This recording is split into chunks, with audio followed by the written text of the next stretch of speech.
Të dielën e 9 nëntorit u mbajtën zgjedhjet e parakohshme lokale në 5 bashki, ku fituan kandidatët e Partisë Socialiste.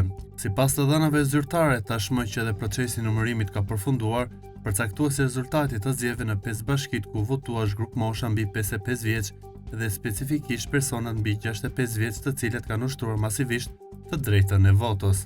Shifrat tregojnë një neglizencë të moshave të reja, teksa 18-25 vjeçarët janë pothuajse të painteresuar për të votuar në të gjitha bashkitë ku votua të dielën. Arsyet pse të rinjt mund të kenë preferuar të mos e shpenzojnë të dielën në kutinë e votimit janë të shumta, por mund të specifikojmë edhe largimin e tyre nga vendi si një nga faktorët kryesor. Zgjedhjet e pesme lokale të 9 nëntorit shënuan një pjesëmarrje tepër të ulët në votime. Bashkia me pjesëmarrje rekord negative ishte Vlora me 12.54%, ndërsa në total votuan vetëm 18.45% e qytetarëve me të drejtë vote nga 334.000.